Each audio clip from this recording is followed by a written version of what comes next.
Quería entonces hacer una breve introducción y contarles que la clase va a tener dos partes, una vinculada con la magistratura constitucional y otra referida a los procesos constitucionales. Se ve la pantalla, se ve la placa que estoy compartiendo, ¿no? Derecho Perfecta, procesal profesor. constitucional, y yo estoy abajo, ¿sí? Sí, después usted la va a compartir en el foro. La puedo compartir en el foro, sí, sí. De todos modos, Gracias. lo que les quería proponer es, más allá de esto, las placas no tienen mayor contenido, es esquemático. Lo más rico puede ser el intercambio que hagamos en este espacio. Mi propuesta es aprovechar este momento para bajar conceptos a la realidad y a las dudas que a ustedes se les vayan presentando. Después, estas cuestiones las pueden leer en los textos y están explicadas con mucha claridad. Lo que suele ocurrir es que a veces estos conceptos pueden generar dudas en su aplicación práctica y esta es la oportunidad esta es la oportunidad de plantearlas. Así que yo, nada más que a modo de guía, voy a ir siguiendo un orden en una exposición de algunos conceptos, pero solo como una excusa para que ustedes me interrumpan y hagan las intervenciones que les parezcan. Pueden ser comentarios, aclaraciones o preguntas. ¿Les parece bien esto?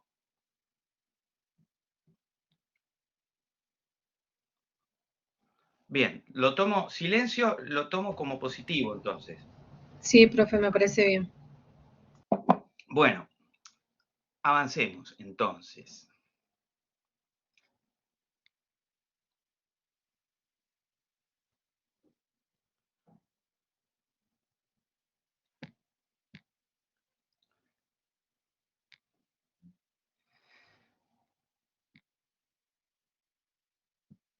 Bueno, empezamos entonces con una de las dos partes, son las dos grandes áreas del derecho procesal constitucional. Algunos discuten si esta rama del derecho es derecho procesal o derecho constitucional. Bueno, está en la frontera, hay una frontera. Hay un consenso entre los especialistas que atribuyen a la materia al derecho procesal, sustancialmente referido a estos dos áreas, magistratura constitucional, es decir, quiénes son los que resuelven este tipo de cuestiones, y procesos constitucionales, que son las herramientas procesales que el ordenamiento prevé para su despliegue o conocimiento. Se los digo ahora de un modo más simple. Bueno, ¿quiénes son los jueces que resuelven las cuestiones constitucionales? Ustedes habrán visto, y acá voy a hacer un paréntesis práctico, no sé si ustedes habrán visto que en los escritos judiciales se suele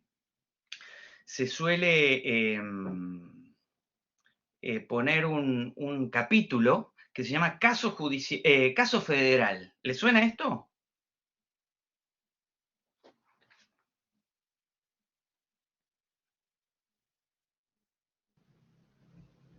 Sí, ¿Como citando jurisprudencia? No, no. Normalmente no. se alude hay un capítulo de las demandas o de los escritos judiciales que se llama caso federal. A eso nos vamos a referir y en este primer punto vamos a tratar de desentrañar primero quién resuelve este tipo de cuestiones federales. Vamos a seguir metiéndonos en el punto. Yo lo que sí les voy a pedir sería para mí un poquito mejor o más entretenido si ustedes encienden las cámaras, por lo menos los que puedan. Alguno no podrá por algún motivo, pero así como yo me mantengo con la cámara encendida, yo voy a poner ahora vista de galería y voy a tratar de también verlos a ustedes.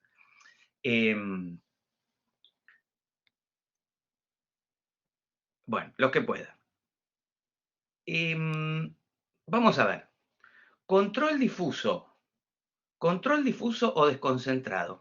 Esto quiere decir que la pregunta sobre qué jueces resuelven las cuestiones constitucionales, la respuesta es, ¿qué jueces resuelven las cuestiones constitucionales?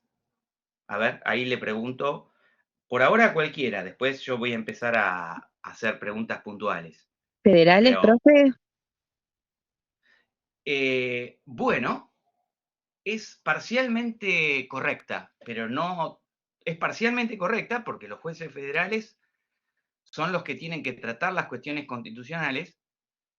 Muy bien, acá, pero no solo los jueces federales. Acá Samantha agrega cualquier juez.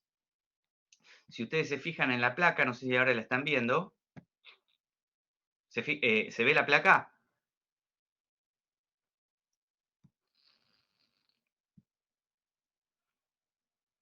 Bueno, ahí se ve que el control de constitucionalidad en nuestro país es difuso o desconcentrado. Esto por oposición a otros países, como por ejemplo España, en donde hay un tribunal constitucional, en donde se plantean las cuestiones constitucionales y es un tribunal especial el que las resuelve, que suele ser una Corte Suprema, sería nuestra Corte Suprema. Nosotros no tenemos ese sistema, sino que cuando tenemos una cuestión constitucional, ahora vamos a ver en qué consiste una cuestión constitucional, se la podemos plantear a cualquier juez. Y ahora les vuelvo a preguntar, ¿cualquier juez se refiere a juez federal, como recién dijeron? ¿Puede un juez provincial tratar una cuestión constitucional?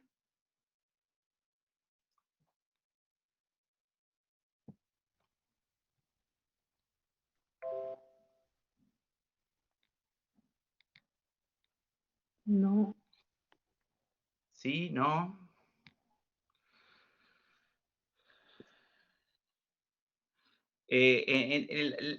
Importante que Yo, quede yo, claro. yo entiendo, profesor, que solo los jueces nacionales. Bien. Bueno, no solo los jueces nacionales. Entonces, volvamos a la placa, no sé si le están viendo en este momento. Dice, el control de constitucionalidad es difuso o desconcentrado. Quiere decir que los jueces de todas las instancias, sean nacionales, federales o provinciales, pueden tratar y resolver una cuestión constitucional. Y acá hago una pequeña aclaración. ¿Cuál es la diferencia entre un juez federal y provincial? No hace falta que les explique mucho. Los jueces federales son designados por el Poder Ejecutivo Nacional con acuerdo del Senado Nacional y los provinciales por los gobernadores con acuerdo de los senados provinciales. Eso está claro. Unos aplican derecho común, otros aplican derecho federal. Eso está claro. Ahora, ¿qué quiere decir jueces nacionales? ¿Es lo mismo que juez provincial? Primera pregunta.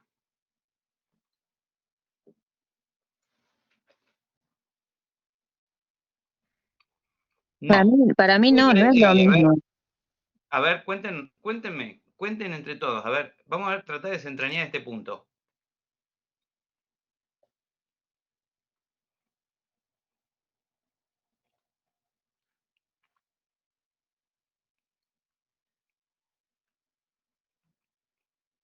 ¿Qué les parece?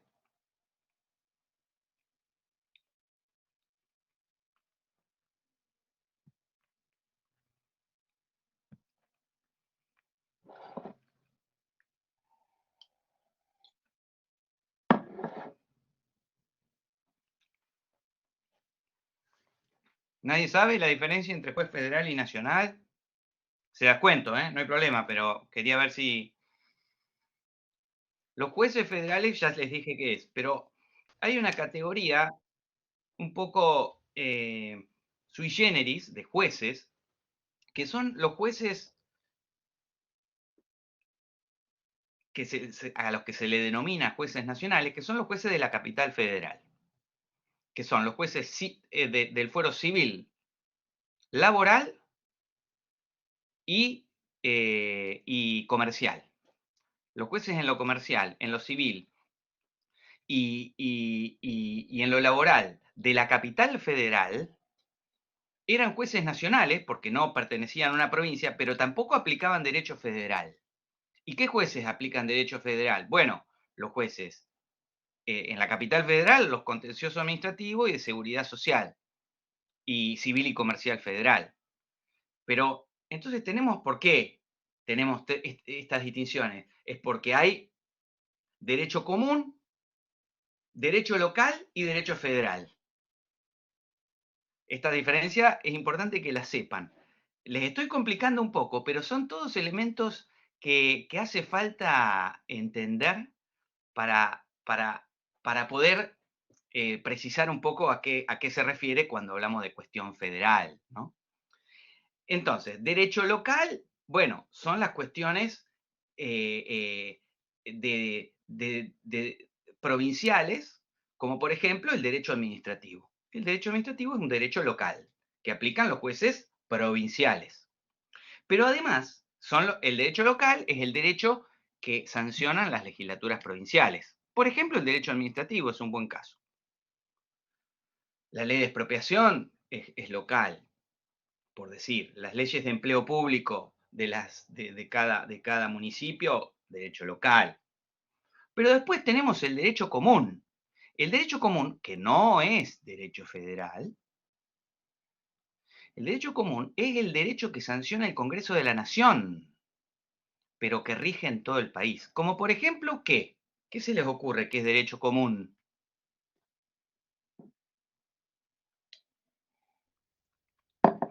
Familia puede ser, Correcto, sucesiones, correcto. Los Sí, sí, códigos sí, de exacto. fondo. Código civil, muy bien, muy bien. Familia, sucesiones, todo, exacto. Educación, acá decís, Romina, educación, bueno, es una facultad concurrente. No tenemos tiempo de hablar de eso, pero simplemente les menciono el caso de la Corte que ustedes se habrán, hace un tiempo, en la cuarentena, ¿se acuerdan que el gobierno nacional quería clases presenciales no? Y la ciudad de Buenos Aires clases presenciales sí. Y entonces la Corte resolvió una medida cautelar y dijo, esto es una atribución concurrente, la educación, pero tiene prevalencia la autoridad local para regular la educación. Bueno, sería una cuestión más preponderantemente local, pero es concurrente. Pero volviendo, derecho común son los códigos de fondo que aplican los jueces en lo civil y comercial de cada provincia. Son jueces provinciales y aplican derecho común y aplican derecho local. Y después están los jueces federales, que están en la capital federal, están los jueces federales, pero están en los juzgados federales del interior del país. Todos ustedes conocen un juzgado federal que les corresponde a la jurisdicción en donde ustedes están y aplican derecho federal. ¿Qué sería derecho federal? Un ejemplo sería las telecomunicaciones, por ejemplo, que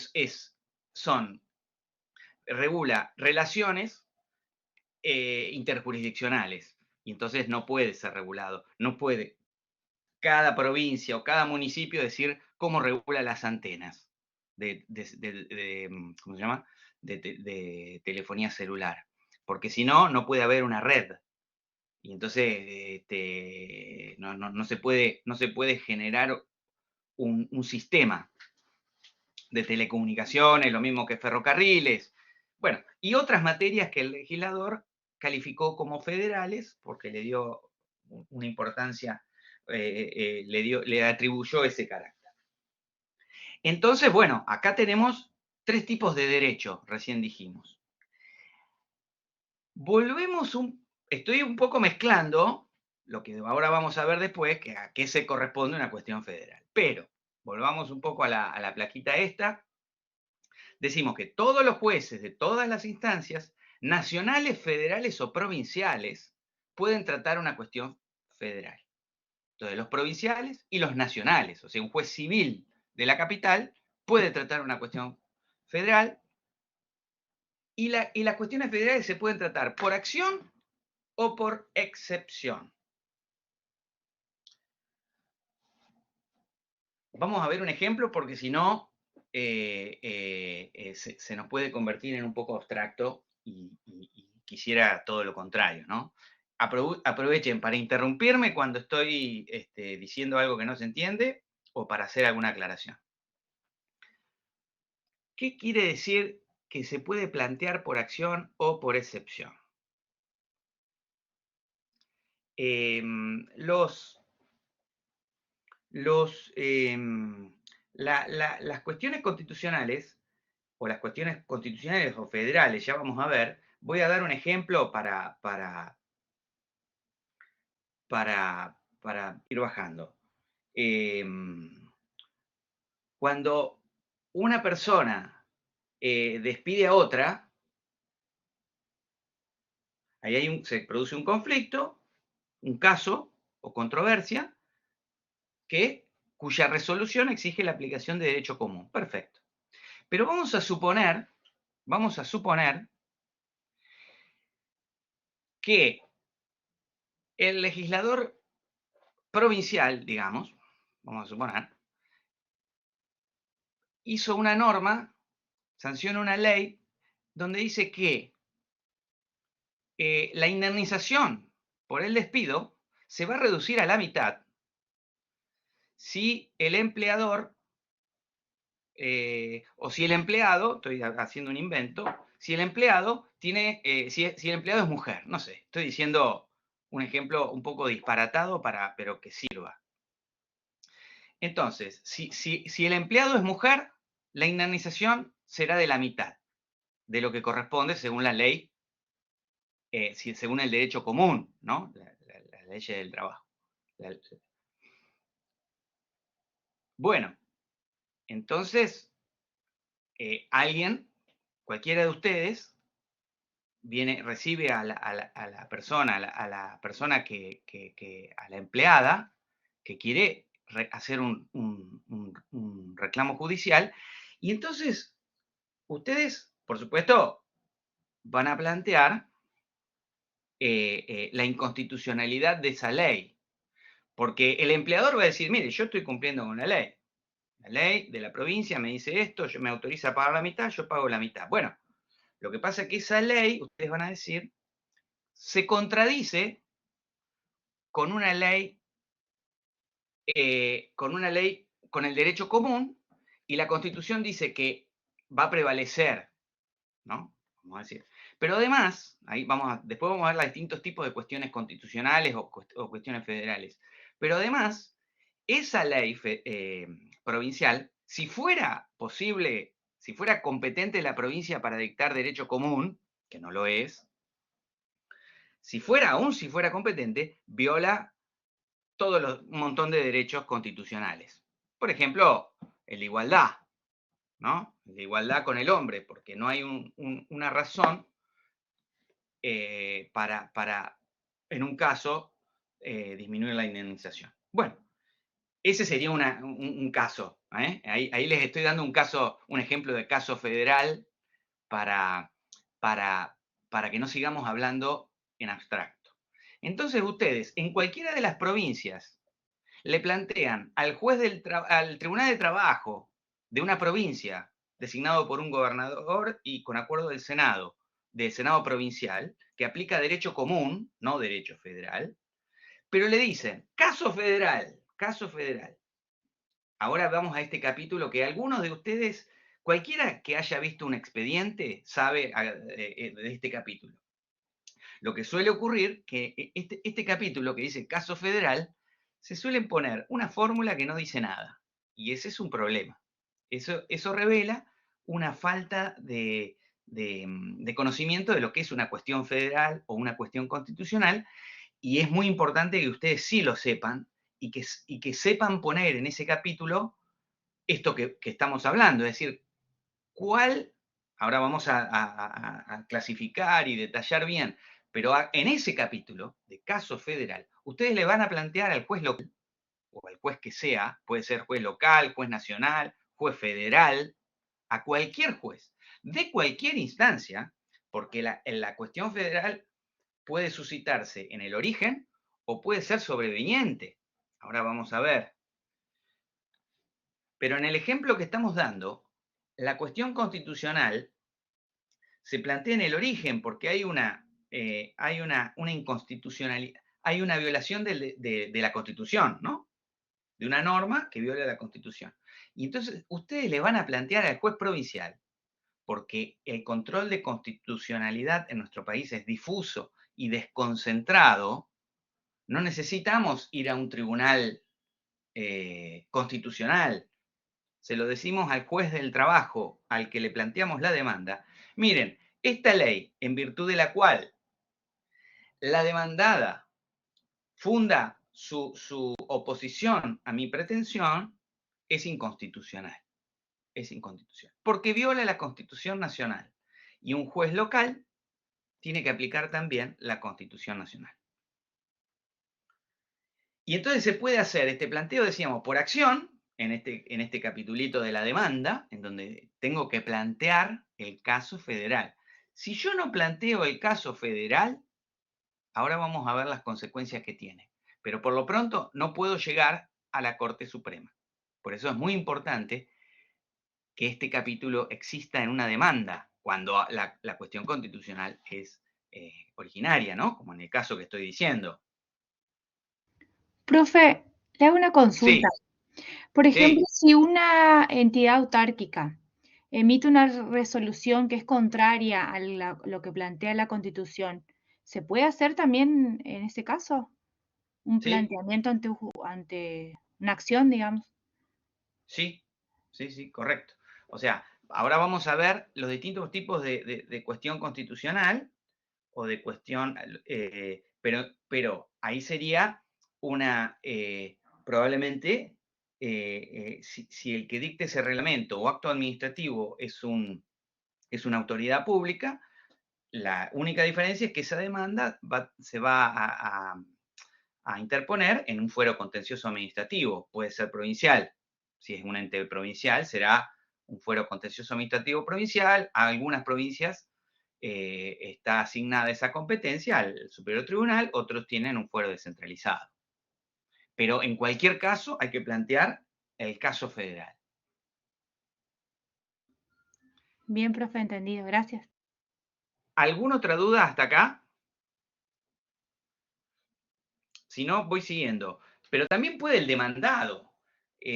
Ustedes recuerdan, esto es derecho procesal, que cada una de las partes tiene que fundar, tiene que probar los hechos que sirvan de sustento a las normas que invoca. Bueno, si el actor está invocando como sustento de su pretensión una norma que es inconstitucional, voy a dar el ejemplo, al revés, el actor es el Estado Nacional que quiere declarar la lesividad o la invalidez de una designación en planta permanente. Y entonces demanda, ¿no?, la nulidad de una designación, porque quiere despedir a un empleado público. Bueno, el actor es el que invoca una norma que es inconstitucional. Bueno, el demandado, que va a ser el empleado público, puede oponer como excepción el caso federal. Y entonces decir, sí, correcto, pero esa norma de prescindibilidad que usted me está invocando como presupuesto de su pretensión es inconstitucional. Planteo caso federal, porque ese reglamento que el Estado está invocando viola la Constitución Nacional. Y eso se lo plantea al juez contencioso administrativo local de la provincia de que se trata. Bueno, entonces decía, es cierto que, vuelvo a compartir la pantalla, a ver. Es cierto, entonces, que esto se lo puedo plantear a cualquier juez. Cuando es originario, a cualquier juez de primera instancia. Va a la Cámara, me rechazan mi cuestión constitucional. Lo que suele ocurrir, aparte les cuento, es que los jueces no tratan a veces la cuestión constitucional. Está omitida, es un punto omitido. Bueno, en el recurso de apelación, ustedes, volvamos al ejemplo de la empleada mujer que le dieron la mitad de la indemnización por su condición de tal. Bueno, El juez del trabajo le dijo que no, que es suficiente, que se conforme, le aplica la norma provincial y no le trata la cuestión constitucional. Es decir, no explica por qué esa norma no viola la Constitución Nacional. Bueno, ustedes, si no la trató, insistirán en la Cámara como punto omitido, y si la trató, se agraviarán de la interpretación que hace el juez de primera instancia. Van a la Cámara resuelve. Supongamos que tampoco tienen éxito y un tribunal de segunda instancia provincial confirma la sentencia de primera que había rechazado la demanda. Bueno, ustedes tendrán que entonces llegar a la Corte Suprema. Ahora vamos a ver cómo, pero la Corte Suprema también es una magistratura constitucional, pero como última instancia, mediante el recurso de inaplicabilidad de la ley. De inaplicabilidad de la ley, no, recurso extraordinario federal. ¿Cómo llegamos a la Corte entonces? ¿Cómo llegamos a la Corte?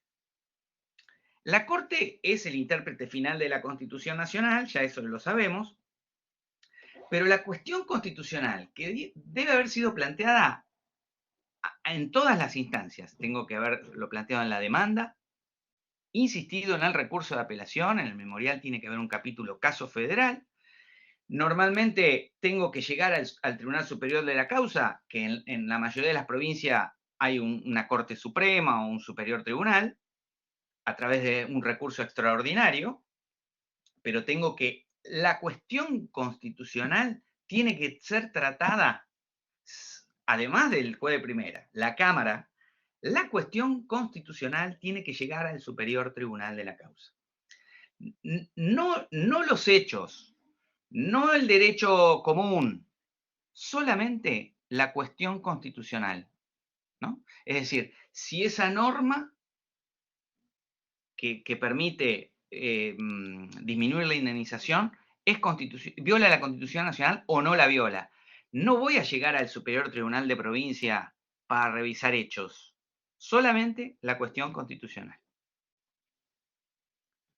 Entonces, recién, una vez con una sentencia denegatoria del Superior Tribunal de Provincia, vamos a suponer que tampoco nos dio la razón, recién ahí llegamos, o podemos llegar, o por lo menos pedimos, interponemos el recurso extraordinario federal, que es la puerta de acceso a la Corte Suprema de Justicia de la Nación, en la que vamos a plantear la cuestión constitucional. No vamos a revisar los hechos, no vamos a revisar el derecho común, no vamos a revisar si el despido es con causa, sin causa, si era eficiente la persona. Simplemente es una cuestión de derecho la que vamos a seguir insistiendo. Tenemos que mantener la cuestión constitucional en todas las instancias. Derecho de garantías constitucionales, doctor. Claro, exacto. Exacto. Es una cuestión de derecho constitucional o federal. Ahora vamos a ver. No vamos a llegar a la Corte para cuestiones de derecho común, salvo unas excepciones que también vamos a ver.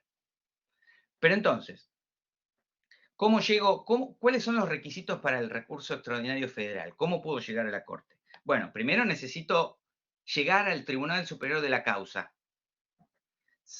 Segundo, necesito que sea una sentencia definitiva. Por ejemplo, bueno, ¿qué es una sentencia definitiva? Es la que pone fin a la cuestión. La que pone fin a la cuestión. Es decir, si yo pedí la reinstalación, en el caso de la chica que la echaron, o si yo pedí la reinstalación, me tiene que decir reinstalación sí o no. Si yo pedí la indemnización completa, o la diferencia porque me la disminuyeron legítimamente, es integración de la indemnización sí o integración no. Esa es la sentencia definitiva. Todo lo anterior no es definitivo. Por ejemplo, la caducidad de la instancia no es definitiva, pero es asimilable a definitiva. Entonces podría en algún caso, podría considerarse este recaudo cumplido. Después hay otros, los otros no lo va a poder cumplir, capaz. Porque a lo Profesor, mejor... Sí, sí, sí. disculpe, pero entonces primera y segunda instancia serían no definitivas, siempre que no haya caducado la instancia. Y tercera instancia sería definitiva. Excelente pregunta, Paola, pero me sirve para aclarar el concepto. Hay que distinguir sentencia definitiva de la sentencia del Tribunal Superior de la causa. A ver, vamos más despacio. La sentencia definitiva es la que pone fin al conflicto, la que resuelve el fondo de la cuestión. Vamos a ver, es la que dice quién tiene razón. Ahora, para decir quién tiene razón, un juez dicta un montón de providencias simples y de providencias interlocutorias que no dicen quién tiene razón, pero va resolviendo incidentes. Por ejemplo, pido apertura a prueba y el juez dice, no me haga trabajar. Esta cuestión es de puro derecho. Y dice, pero ¿cómo va a ser de puro derecho si tengo que probar un montón de hechos controvertidos? Bueno, apela. No sé, estoy cuestionando la providencia que dice no al lugar. Esa providencia que dice no al lugar no dice si yo tengo razón o no todavía, pero me está denegando la posibilidad de producir prueba que yo quiero producir. Esa decisión, esa providencia simple, ¿tiene mal sonido? Acá me están diciendo, ¿cómo están con el sonido? Bueno, capaz Bien. que es un problema de señal entonces, Ana. Profe, Bueno, y disculpe, sobre eso mismo que está diciendo, porque la sentencia definitiva sería la cosa juzgada, ¿o no? buen punto, buen punto. Cosa juzgada no va a haber, porque cosa juzgada, bueno, a ver, vamos a distinguir, hay dos tipos de cosas juzgadas, la formal y la material.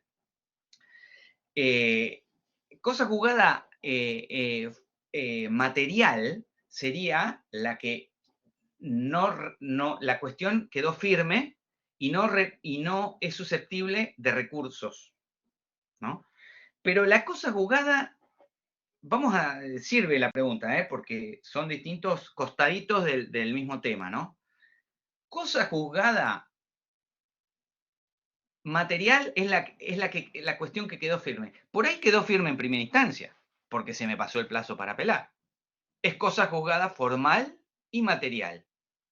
Formal sería la que resuelve el fondo de la cuestión, pero eso no quiere decir que esté firme. En cambio, la cosa juzgada material es la que está firme, o sea que no puede ser revisada. Y eso puede ocurrir porque recorrí todas las instancias recursivas hasta la última, ahora vamos a ver cuál es, o porque se venció el plazo para hacerlo. Un juez dicta sentencia y cuenta 10 días, que es el plazo para apelar. A las 2 primeras del día 11, listo, ya lo manda para ejecutar o lo que sea. Ahí hay cosa jugada formal y material. Entonces, una sentencia puede estar. La sentencia, las resoluciones se dividen en tres tipos: providencias simples, interlocutorias y definitivas. Las definitivas son las que resuelven el fondo de la cuestión. La sentencia definitiva se dicta en primera instancia. La sentencia definitiva se opone a interlocutoria. Es la que dice quién tiene razón. Otra característica de esa sentencia definitiva es que quede firme, que es otra característica. Además de ser definitiva, porque dice quién tiene razón, tiene que quedar firme. Eso quiere decir que quede firme es que no sea susceptible de recursos. ¿Y cuáles son los recursos? Ahora los recorremos rápidamente. Recurso de apelación, me lo conceden, va a la Cámara admite o rechaza el recurso. Si me rechazan el recurso, voy recurso extraordinario ante el Tribunal Superior de Provincia. Supongamos que me lo conceden, va a la Cámara. No me lo conceden, voy en queja al Superior Tribunal. ¿Me concede la queja el Superior Tribunal? ¿Manda a pedir el expediente? y suponiendo, ¿me hace lugar al recurso extraordinario o me lo rechaza el recurso extraordinario? ¿Me rechaza el recurso extraordinario provincial? Interpongo recurso extraordinario federal en el que voy a plantear la cuestión constitucional. Nada más, no todo el resto. No cuestiones de prueba, no cuestiones de hecho, no cuestiones de derecho común, solo la cuestión constitucional, que ahora vamos a precisar, si tenemos tiempo, bien qué es. Me concede el recurso extraordinario porque yo lo interpongo ante el juez provincial, hasta el Superior Tribunal de Provincia. ¿Me lo concede? Va a la Corte. ¿No me lo concede? Voy en queja a la Corte. La Corte me concede la queja, pide el expediente al Superior Tribunal de Provincia, lo manda, y la Corte hace lugar al recurso extraordinario o no hace lugar al recurso extraordinario. Ahí, si yo logré llegar a la Corte, o se me vencieron unos plazos, o decidí no recorrer todo el camino porque es caro, porque las quejas, cuando no me conceden los recursos extraordinarios, hay que deducir una queja y es caro, porque hay que pagar. Entonces, por estrategia procesal, yo puedo elegir no recorrer todo este camino. En cualquiera de los dos casos, la sentencia definitiva, es decir, la que pone fin a la cuestión, quedó firme. ¿Y qué quiere decir que quedó firme? Que ya no puedo interponer recursos. Ahora les agrego otra complejidad. Eso no quiere decir que yo tenga que esperar todo esto para ejecutarla, porque firmeza y ejecutoriedad van por carriles distintos. Pero esto es procesal y no los voy a complicar. Simplemente les quiero decir que cuando hay dos sentencias del mismo sentido, ya se puede ejecutar, entre otros supuestos. Pero bueno, ahí no sé si contesté la pregunta, pero no quiero demorarme más porque si no, no llegamos. Entonces, tiene que ser sentencia definitiva, dictada por el Superior Tribunal, y ahí voy a plantear la cuestión o caso de derecho federal o constitucional. Bueno, acá vamos a ver rápidamente cuáles son los distintos tipos de caso federal. La cuestión federal, pues, puede ser directa. La cuestión directa es interpretación de la Constitución. Es decir, suponiendo cómo debe interpretarse el derecho a la igualdad, si la igualdad es entre iguales, si la mujer y el varón tienen características que justifica su trato diferenciado. Bueno, sabemos que no, pero hay casos difíciles en donde uno podría decir, no sé, entre un importador que tiene antecedentes, que tiene una multa y un importador que no tiene una multa. Y los reglamentos le dan un tratamiento diferenciado. Entonces dice, viola el derecho a la igualdad. ¿Y eso viola la igualdad o no la viola? Interpretación constitucional de la Constitución Nacional. Pero la cuestión constitucional puede ser indirecta, es decir, cuando se viola la jerarquía constitucional. Ahí yo no estoy interpretando la Constitución directamente, sino solamente el artículo 31 de la Constitución, que dice que da una jerarquía normativa entre reglamentos, leyes, tratados y Constitución. Entonces, si un reglamento viola una ley, hay una cuestión constitucional indirecta. Si un reglamento viola una ley, por ejemplo. El exceso reglamentario es una cuestión constitucional indirecta. La última posibilidad es las cuestiones infraconstitucionales de derecho federal. Es decir, ¿se acuerdan lo que decíamos al principio? Decíamos al principio que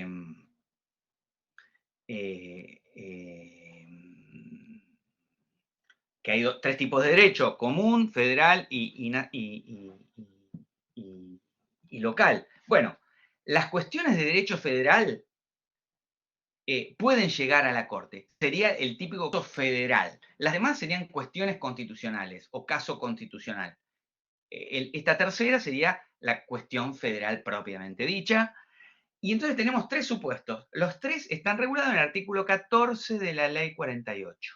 Artículo 14 de la Ley 48 regulan estos en tres incisos las cuestiones constitucionales directa e indirecta y la cuestión infraconstitucional o caso federal. Y por último, les cuento que no solo se puede llegar a la Corte a través de la cuestión federal, para tratar estos tres tipos de cuestión federal, sino a través de la arbitrariedad. Es decir, que la Corte puede revisar el derecho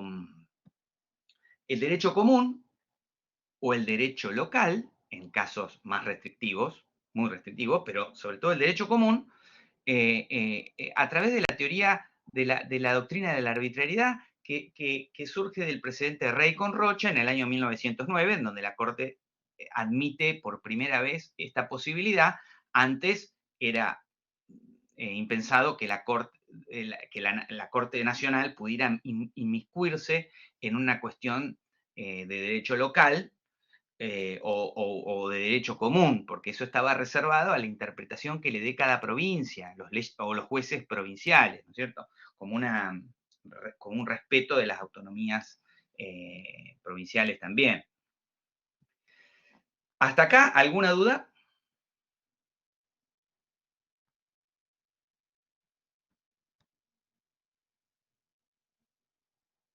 ¿Está claro más o menos? Yo ahora les voy a pasar Sí, profesor. pero quisiera, aunque sea ver rápidamente, para no pasarnos con el tiempo, tenemos varios procesos constitucionales, el amparo, el habeas data, la acción de inconstitucionalidad, pero aunque sea quisiera repasar brevemente el amparo, que es el más importante. Ustedes saben que el amparo tiene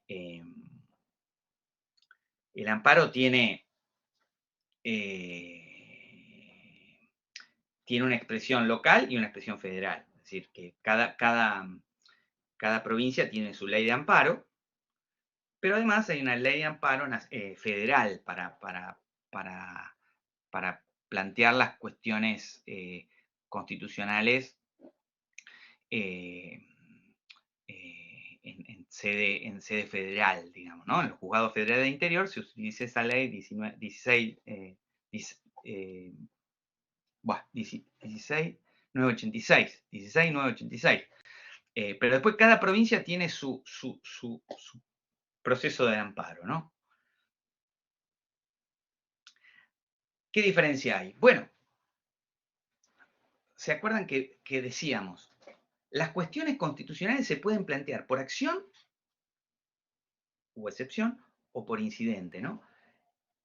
En el caso que yo les comentaba de la chica que la echan y le pagan la mitad, bueno, eso se puede plantear en una acción, en una demanda laboral, o se puede, que es un proceso de conocimiento amplio, o se puede plantear, por vía de amparo. ¿Cuál es la diferencia? ¿Por qué alguien elegiría la vía del amparo?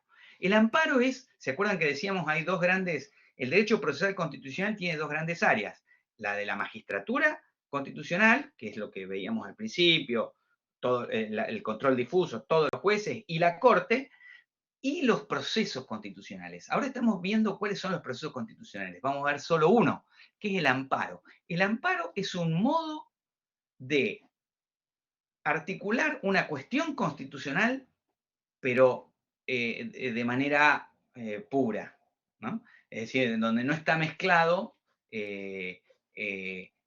con derecho común, vamos a decir. Yo, a través del amparo, ¿cuáles son los recaudos? Bueno, puedo revisar un acto o una omisión, puedo revisar acto de autoridad pública, pero también de los particulares. En la mayoría de los códigos procesales está regulado el amparo contra los particulares, y hay una ley especial en casi todas las provincias que regula el amparo contra la autoridad pública. Pero, ¿cuál es la característica? Tiene varias, ¿no? Primero, actualidad o inminencia. Esta es la nota de urgencia. El amparo, a diferencia de la demanda laboral, exige urgencia. Si no hay urgencia, el amparo no se justifica, ¿no? Primera nota, urgencia. Segunda nota, restricción de un derecho constitucional. Por eso acá tengo que ver una lesión constitucional y el amparo no sirve para, no es un laboral rápido, un laboral abreviado o un contencioso abreviado, si lo dirijo contra la autoridad pública. El amparo no es porque es más rápido, es porque la lesión se dirige a un derecho constitucional. Entonces el ordenamiento jurídico previó un mecanismo más rápido, ¿no? Pero si no se invoca cuál es el derecho constitucional, cuál es la lesión constitucional, el amparo no procede, ¿no? Tiene que ir a la demanda laboral. ¿Y cuál es la diferencia? Y otra diferencia es el carácter manifiesto de la arbitrariedad.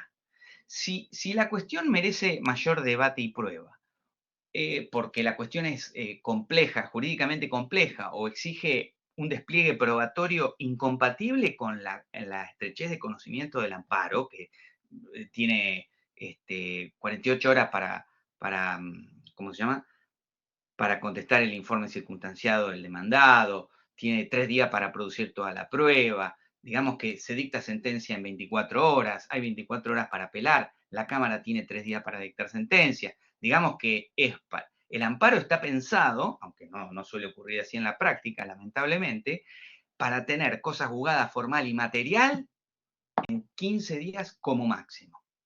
Eso es un amparo. Pero es tal la arbitrariedad de carácter ostensible y manifiesto, es decir, que no exige despliegue de prueba. Por eso voy al amparo. Otro requisito del amparo es que no existan otras vías ordinarias que sean igualmente idóneas. Y en este punto, por supuesto que si en el caso de la chica, uno diría, bueno, mejor si es rápido que le integren la indemnización. El tema es que la vía ordinaria es la que hay una presunción de idoneidad de los mecanismos ordinarios, que en el caso de ese sería la demanda laboral y el juicio de conocimiento, o en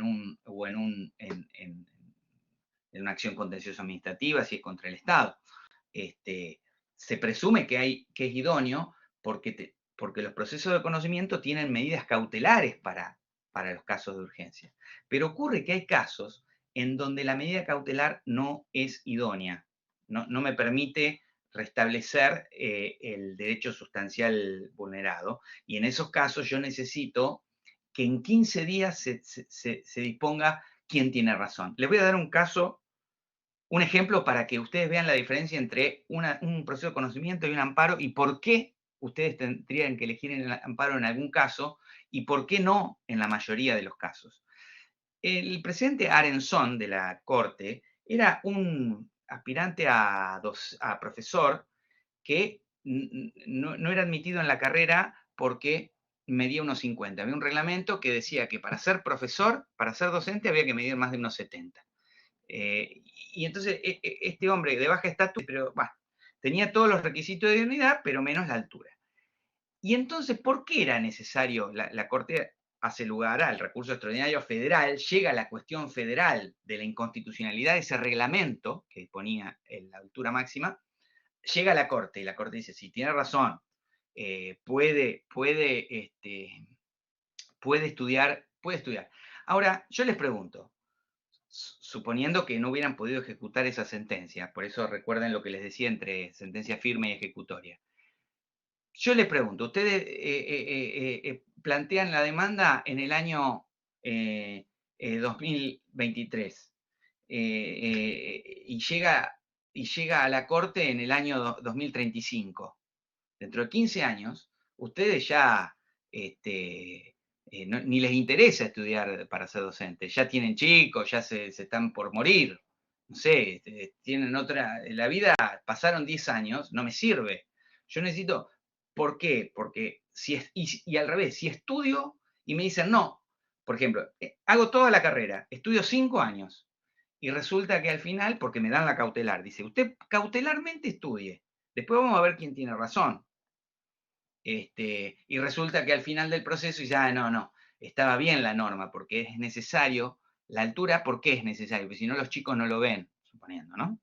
Entonces dice, estudié 5 años y ahora no me sirve todo lo que estudié. Tengo que empezar a estudiar otra cosa, donde la altura no sea necesaria. Bueno, se dan cuenta que ahí no le alcanzaba una cautelar. Él necesitaba que en 15 días le resuelvan la cuestión con cosa jugada formal y material, que le digan si tenía razón o no. Y si no tenía razón, bueno, estudiaría otra cosa. Pero necesitaba que se resuelva ese conflicto de manera urgente y con cosa jugada formal y material. Por eso amparo. Si no, lo que siempre conviene es ir a las vías procesales ordinarias. ¿Por qué? Porque el estándar de rigurosidad es mucho menor. Acá se exige arbitrariedad manifiesta y normalmente se rechazan las acciones de amparo porque dicen, no es manifiesta, vaya a las otras vías ordinarias.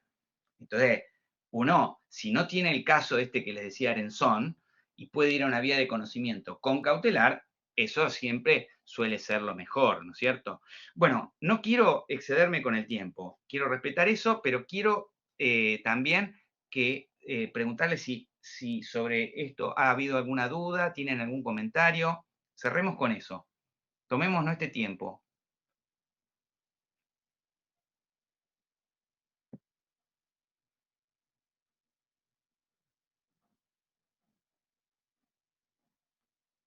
Perfecto, ahí me decía Karina que este fallo Arenzón, no sé si te referías a ese, es el que lo vieron en Introducción al Derecho, Arenzón. Bueno, ese fue un caso de amparo, fue un proceso constitucional. Esa es una cuestión constitucional, el caso Arenzón, si quieren. El caso Arenzón fue una cuestión constitucional, se planteó en la demanda de amparo a través de un proceso constitucional, fue primera, segunda, tercera, fue a la Corte y la Corte lo resolvió. Bueno, entonces les agradezco a todos la atención y bueno, voy a ver si puedo subir esto entonces a la plataforma y cualquier duda nos mantenemos en contacto. Profe, antes de que se retire, Sí, ¿de dónde sí. nos recomienda leer esta unidad? ¿De qué bibliografía? Porque es muy Bueno, interesante lo que planteó. bueno, sí. Déjenme que este punto se lo voy a consultar al profesor Pablo Comadira. Y entonces yo les propongo que esa respuesta, yo les diría por qué tienen que estudiar. Lo que pasa es que es muy voluminoso y me parece que porque son 3 tomos, y yo quisiera que ustedes tengan una noción un poco más compacta sobre este tema. Entonces déjenme que lo voy a pensar y lo voy a consultar sobre todo con el profesor Comadira para que ustedes tengan un material bueno. Sobre esto, derecho procesal constitucional, lo mejor que hay es Sagüez, ¿no? Sagüez. Lo que pasa es que son 3 tomos y es muy extenso. Así que déjenme que voy a tratar de ver algún tipo alguna bibliografía un poco más resumida, más sintética, y se lo voy a poner junto con en la plataforma, estas 2 cosas. Bueno, si no hay más dudas, los despido acá y les deseo que terminen bien el día. Muchas gracias. Gracias, profesor. Gracias, profesor. A ustedes.